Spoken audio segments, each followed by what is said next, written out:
Hello प्यारे बच्चों, कैसे हैं आप सभी। स्वागत है एक बार फिर आपका। अभी हम डिस्कस करेंगे, हमारा नया टॉपिक है। Topic name is equipotential surface. Equipotential surface के नाम से हमारा नया टॉपिक है, वो हम शुरू करने जा रहे हैं। Equipotential surface.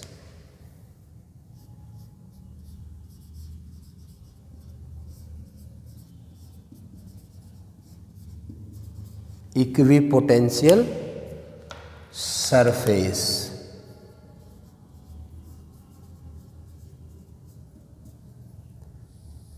इक्विपोटेंशियल सरफेसेस क्या होती हैं? तो मैं सिंपल अगर वर्डिंग बताऊं मैं आपको, the locus of all points those have same potential. Locus of the point those have same potential. Definition लिख लेता हूं पहले में। Locus of the points those have same potential.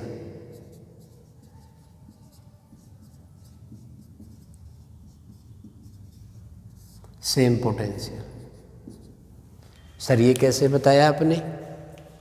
तो बेटा जी, अगर मैं अलग अलग सिमेट्री, वैसे इक्विपोटेंशियल सरफेस है ना, 3 फॉर्म में एग्जिस्ट करती हैं, ठीक है। प्लेनर, स्फेरिकल और सिलेंड्रिकल। सर स्फेरिकल कब होंगी, सिलेंड्रिकल कब होंगी और प्लेनर कब होंगी? तो मैं आपको बताना चाहूँगा 1 बाय 1। एक छोटी सी बात बताओ मुझे आप। मान लो मेरे पास एक चार्ज Q था, ठीक है। R दूरी पे कितना पोटेंशियल है? R दूरी पे, किसी भी R डिस्टेंस पे कितना पोटेंशियल है? KQ/R, ठीक है। यहाँ से R दूरी पे कितना होगा? Sir KQ/R। यहाँ से R दूरी पे कितना होगा? यहाँ से R दूरी पे कितना होगा? Sir KQ/R।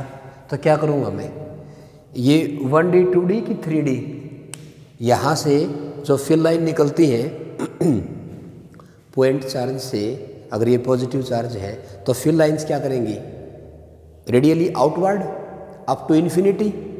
तो किसी भी R दूरी पे कितना पोटेंशियल है? एक काम करो यार, पॉइंट चार्ज को सेंटर पे रख दो और R डिस्टेंस को रेडियस मान के एक स्फीयर कंस्ट्रक्ट कर लो। तो जो स्फीयर बनेगा, उसकी जो सरफेस बनेगी, उसके हर एक पॉइंट पे कितना पोटेंशियल होगा? KQ/R। तो वो सरफेस क्या बोली जाएगी? Equipotential surface. कैसी सरफेस है वो? स्फेरिकल। तो इसका मतलब, अगर प्यारे बच्चों, थोड़ा सा मैं इसको है ना बना के ही दिखा देता हूँ आपको। एक्सप्लेन करने का तो मैंने आपको बता दिया। तो मैंने क्या किया, एक चार्ज है, जैसे ये मैंने बात कर ली यहाँ पे, बताओ। और एक और ले लेता हूँ, ये देखो बेटा, अगर इसके सेंटर पे क्या रखा हुआ है? अगर इसके सेंटर पे क्या रखा हुआ है? Plus Q charge. तो ये दूरी R1 है और ये दूरी R2 है। बताओ भाई, इसके यहाँ पे पोटेंशियल कितना होगा? KQ/R1। यहाँ पे कितना होगा?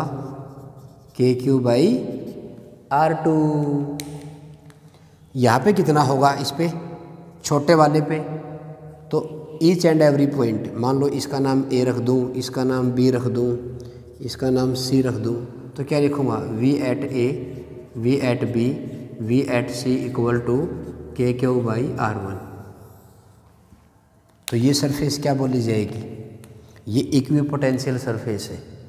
ऐसे ही R2 के लिए बात कर दूँ तो ये मान लो कोई D पॉइंट है, ये मान लो कोई E पॉइंट है, ये मान लो कोई F पॉइंट है। तो क्या लिखूँ? V@E, V@D और V@F। सब पे क्या रहेगा? KQ/R2। क्या इन दोनों का पोटेंशियल सेम है क्या? ये अपने आप में क्या आ गई, एक इक्विपोटेंशियल सरफेस। क्या ए का और डी का पोटेंशियल सेम है क्या? ये सेम नहीं है।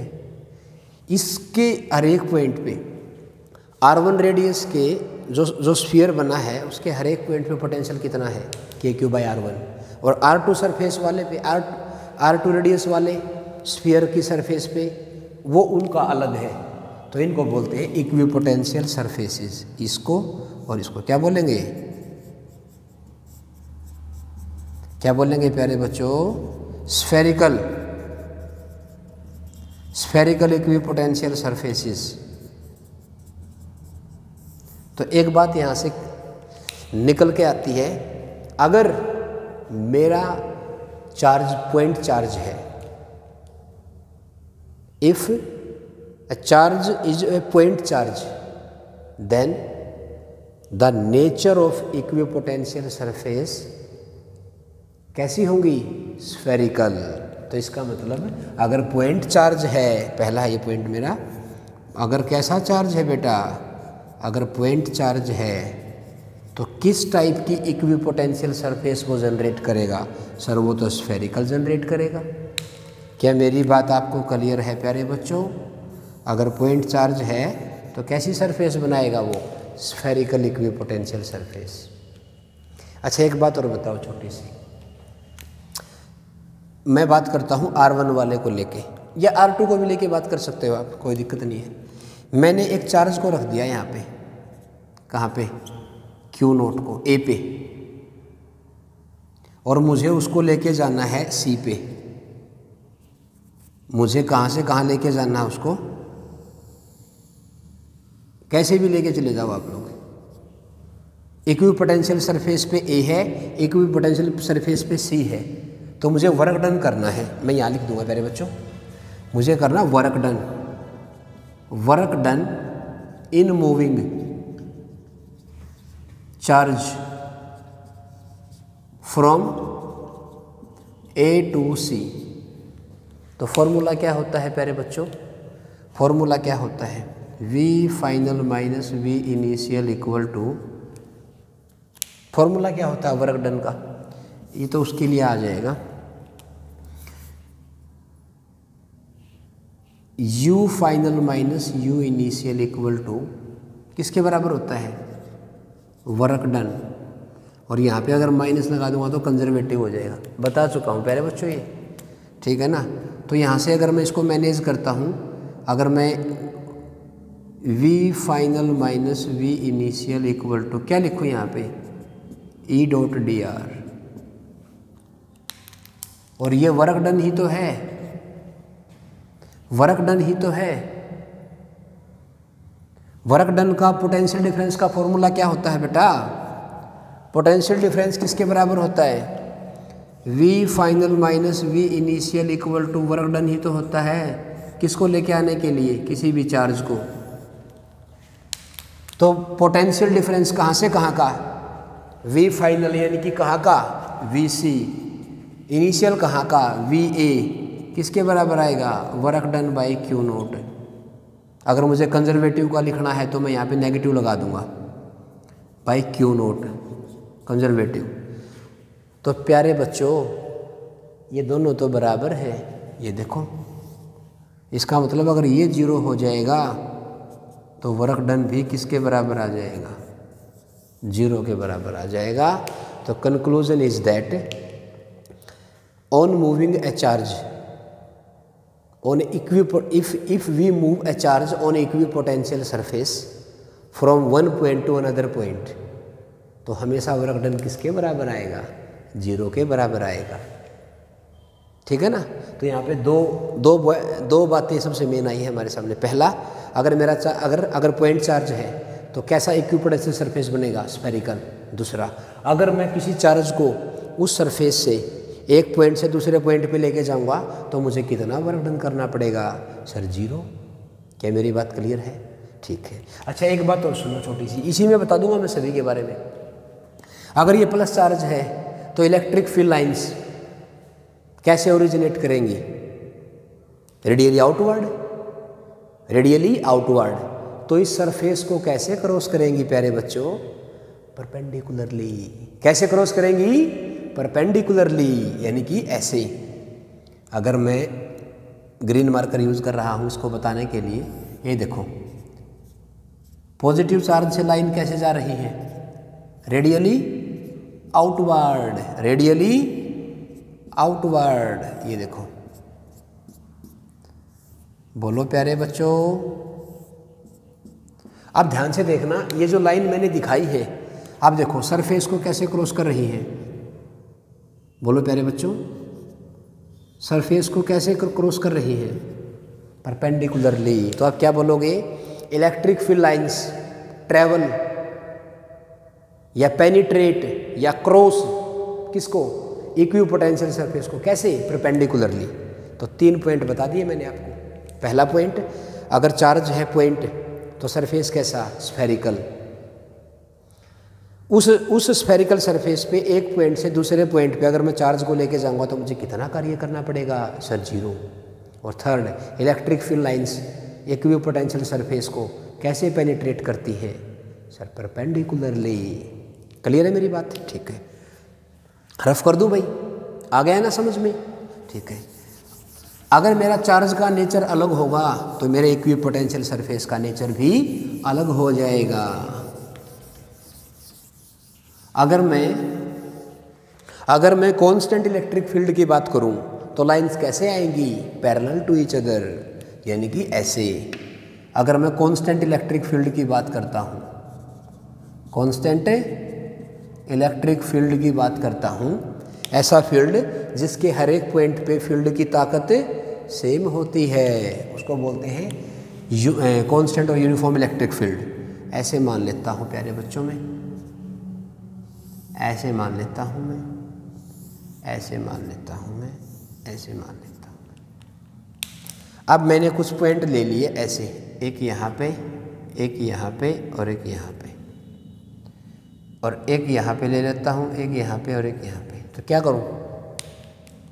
इलेक्ट्रिक फील्ड मान लो E0 है और ऐसे जा रहा है, ठीक है। तो मुझे ये बता दो कहाँ पे पोटेंशियल ज़्यादा है, कहाँ पे पोटेंशियल कम है। 1 मिनट इनको छोड़ो, एक को लेके चलता हूँ। मान लो ये दूरी कितनी है? ये डिस्टेंस D है। तो बताओ, फॉर्मूला मैंने बताया था ना, इलेक्ट्रिक फील्ड और इलेक्ट्रिक पोटेंशियल के बीच में क्या रिलेशन होता है? कंजर्वेटिव फील्ड है बेटा ये। तो क्या लिखूँगा? V final minus V initial. ये मान लो A है, ये मान लो B है। V final minus V initial बराबर होता है minus of E dot dr। बताया था मैंने आपको। और इसको फिर मैंने ओवरकम कर दिया था, इसको लिख दिया था मैंने V initial minus V final equal to E dot dr। और इसको लिख सकता हूँ मैं E dr cos theta under integration. Initial कौन है मेरे पास? A, VA। फाइनल कौन है मुझे? VB, क्योंकि मुझे A से B जाना है। तो इक्वल टू क्या लिखूँगा मैं? E0 आ गया, कोस थीटा E वेक्टर में और DR वेक्टर में।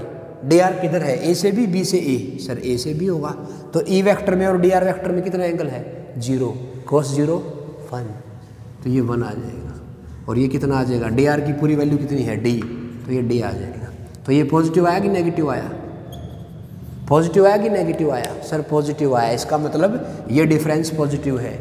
डिफरेंस पॉजिटिव कब है? जब A पे पोटेंशियल ज़्यादा है, B पे पोटेंशियल कम है। इसका मतलब इलेक्ट्रिक फील्ड लाइन हमेशा कैसे ट्रेवल करती है? From higher potential point to lower potential point पे जाती है प्यारे बच्चों। इसका मतलब यहाँ पे पोटेंशियल ज़्यादा, यहाँ पे कम, तो यहाँ पे भी ज़्यादा होगा, यहाँ कम होगा, यहाँ ज़्यादा तो यहाँ कम। तो इसका मतलब ये एक ऐसी सरफेस बना दूंगा प्यारे बच्चों में, ऐसी सरफेस बनाऊंगा प्यारे बच्चों, ऐसी।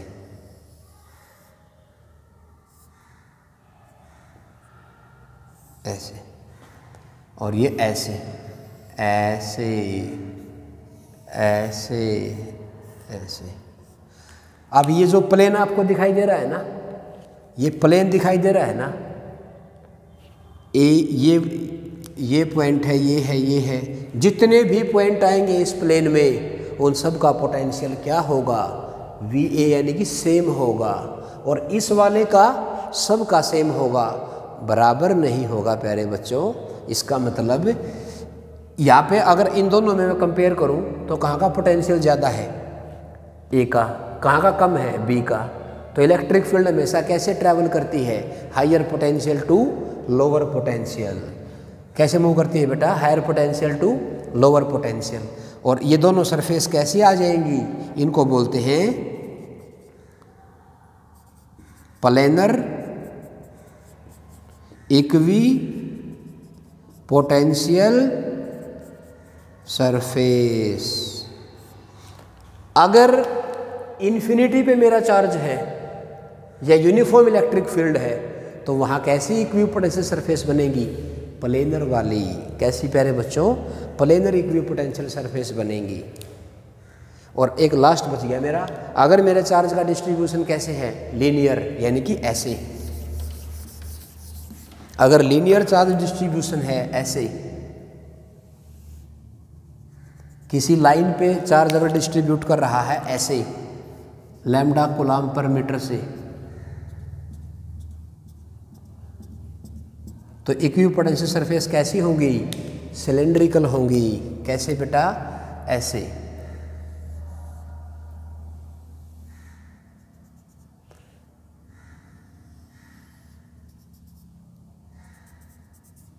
कैसी सरफेस होंगी प्यारे बच्चों, सिलेंड्रिकल होंगी।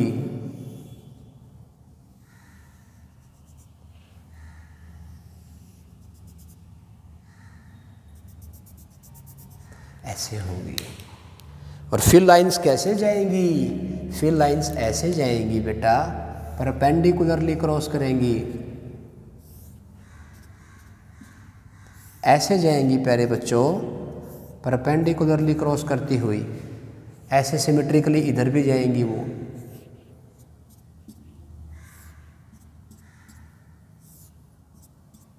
And so on. ये बनता है भाई equipotential surface.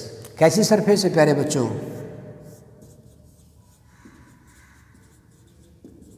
Cylindrical equipotential surface. Cylindrical equipotential surface होंगी प्यारे बच्चों। ये बताओ मुझे, यहाँ पे देखो इलेक्ट्रिक फील्ड लाइन कैसे क्रॉस कर रही है, सर परपेंडिकुलरली क्रॉस कर रही है। तो यहाँ पे अगर वैल्यू लिखूँ तो मैं ये मान लो R1 है और ये पूरा कितना मान लो R2, तो यहाँ पे E कितना होगा, E होता है 2k लैम्डा बाई R1। वो एक अलग बात है। तो ये थी बेटा 3 तरह की इक्विपोटेंशियल सरफेस। पॉइंट चार्ज है तो स्फेरिकल, अगर चार्ज इनफाइनाइट पे लोकेटेड है तो पैरेलल अगर फिल लाइन आ रही है तो प्लेनर, और अगर लाइन डिस्ट्रीब्यूशन है तो सिलेंड्रिकल। क्या मेरी बात क्लियर है?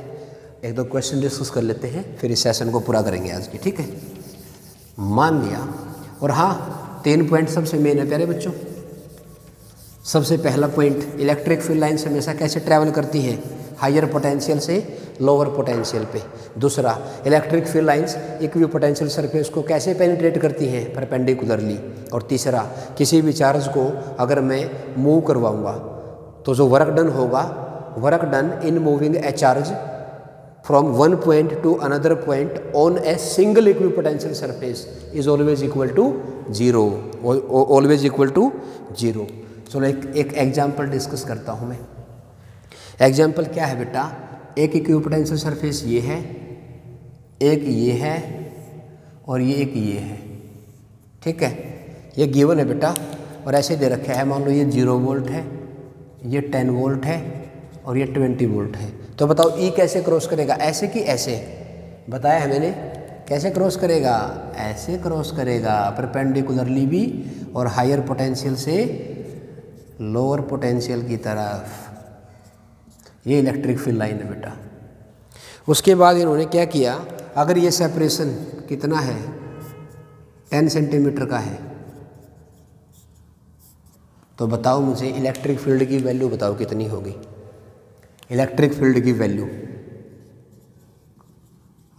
ऑफ इलेक्ट्रिक फील्ड कैसे बताओगे आप बताओ? क्या करूं? फॉर्मूला यूज़ कर लूँगा, मेरे पास क्या होता है डी वी पोटेंशियल डिफरेंस का चेंज इक्वल टू क्या होता है ई डॉट डी होता है। यही तो होता है ना प्यारे बच्चों। अरे ये मैं यहाँ से लेके आया बेटा, V final minus E dot D R, यहीं से तो लेके आया हूँ ना मैं इसको। हम बात कर रहे हैं मैग्नीट्यूड की, ये आ जाएगा। तो डी वी कितना है? Change in potential difference between the two equi potential surfaces कितना है? 10। तो इसका मतलब यहाँ पे 10 वोल्ट बराबर है E इंटू डी। डी कितना है? सेपरेशन कितना है? 10 सेंटीमीटर यानी कि 0.1। तो E की वैल्यू कितनी आ जाएगी बेटा? 100। और किधर जा रही है? पॉजिटिव एक्स एक्सिस की नेगेटिव एक्स एक्सिस? सर ये आ जाएगा, ये मेरा आंसर होगा बेटा। क्या मेरी बात क्लियर है? ठीक है, हटा लो इसको। एक क्वेश्चन और वैरायटी डिस्कस करते हैं, सेकंड वैरायटी का एक क्वेश्चन और डिस्कस करते हैं आपके साथ, फिर हमारे सेशन को हम कंप्लीट कर लेंगे, आज के सेशन को। ठीक है, अगर मैं आपको बताऊं, अगर मान लो इलेक्ट्रिक फील्ड लाइन अब की बार ऐसे दे दी बेटा, अगर ये मेरी कोऑर्डिनेट एक्सिस है ऐसे, अगर ये मेरी कोऑर्डिनेट एक्सिस दे दी ऐसे, और अब की बार पोटेंशियल सरफेस ऐसे है बेटा, कितने एंगल पे मान लो इनको मैं? बोलो, किसी भी एंगल पे ले सकता हूँ ना। मान लिया ये लाइन ऐसे जा रही है ऐसे 37 degree with the horizontal axis से एक्स एक्सिस, और ये मान लो 10 वोल्ट है, ये मान लो 20 वोल्ट है, ये मान लो 0 वोल्ट है। इक्वी पोटेंशियल सरफेस है बच्चों। और ये जो दूरी है ना, ये ले ली 100 सेंटीमीटर। कितनी ले ली प्यारे बच्चों? 100 सेंटीमीटर। तो मुझे यहाँ पे E बताना है, इलेक्ट्रिक फील्ड कितना होगा, E का कितना मैग्नीट्यूड होगा वो बताना है मुझे। इक्वी पोटेंशियल सरफेस आ गई, तो इलेक्ट्रिक फील्ड लाइन कैसे क्रॉस करती है उनको? परपेंडिकुलरली। तो बना लो, ओरिजिन की बात कर रहा हूँ तो ऐसे आ जाएंगी, ये आ जाएंगी, ऐसे क्रॉस करेंगी ऐसे, यानी कि ऐसे आएंगे वो। तो ये मान लो ई नोट ई है, मान लो निकालना है मुझे। डी वी कितना आ गया? 10 वोल्ट का है ना। अच्छा, जो फॉर्मूला होता है ना D V equal to E into D, अब डी वी तो कितना आ गया बेटा? 10 वोल्ट इक्वल टू ई निकालना है। डी कौन सा होता है? डी होता है परपेंडिकुलर सेपरेशन। यहाँ कौन सा दे रखा है? 100 सेंटीमीटर। तो ये एंगल कितना है? 37। तो ये कितना हो जाएगा? 53। कितना हो जाएगा? 53।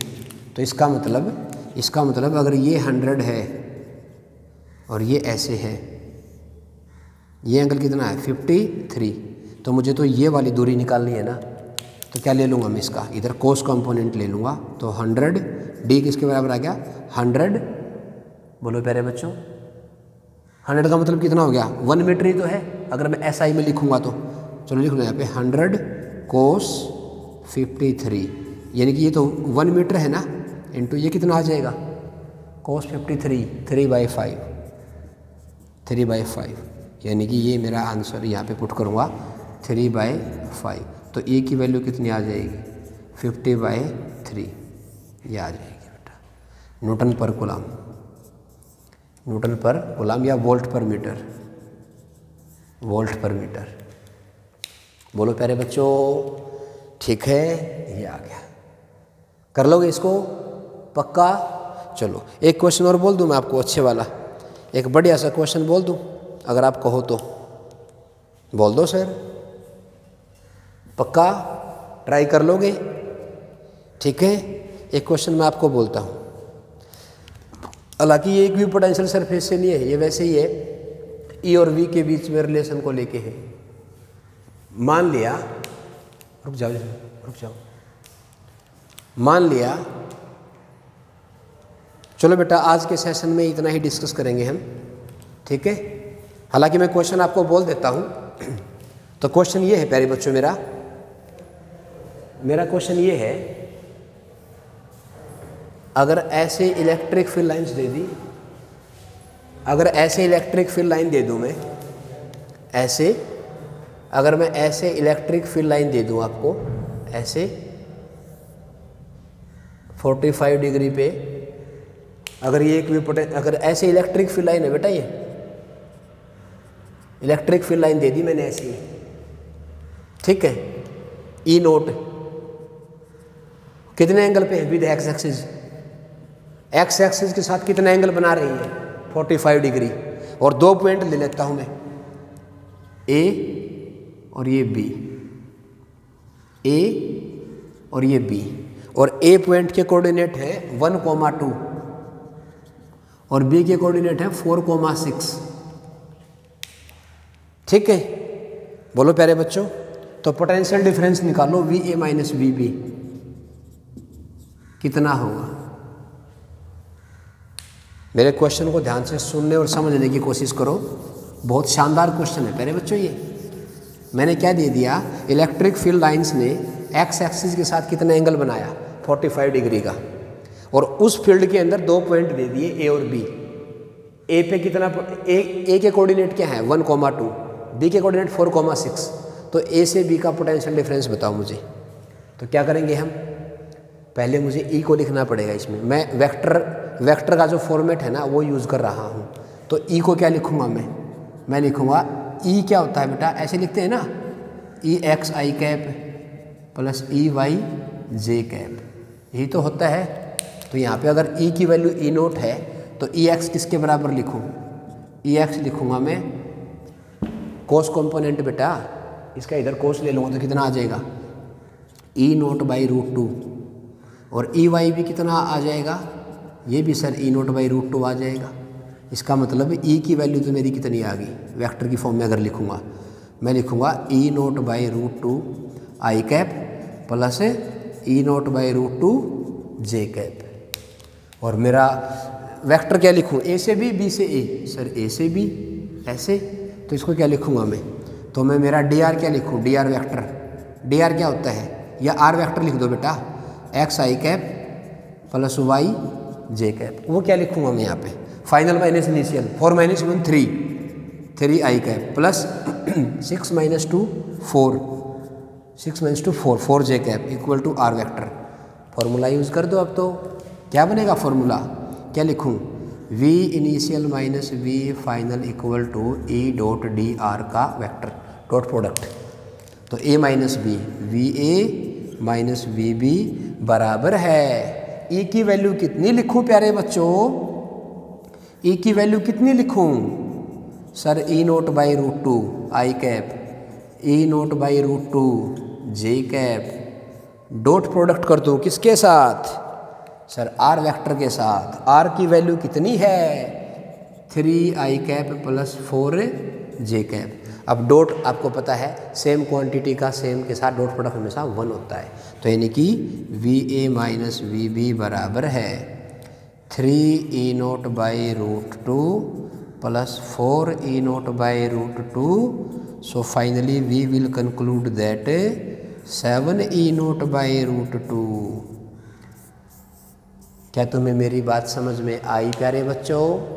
ये था हमारा आज का सेशन। उम्मीद करता हूँ आपको बहुत ही अच्छे तरीके से समझ में आया होगा। ये था पूरा इक्विपोटेंशियल सरफेस का टॉपिक। पक्का बच्चों? पेन कॉपी लेके बैठो, नोट करो, डाउट आओ तो मेरे से पूछो, ठीक बात है ना? तो आज के सेशन में इतना ही डिस्कस करेंगे। बाय बेटा, अपना ध्यान रखिएगा, मन लगा के मेहनत करो, ठीक है बेटा? Bye bye, take care.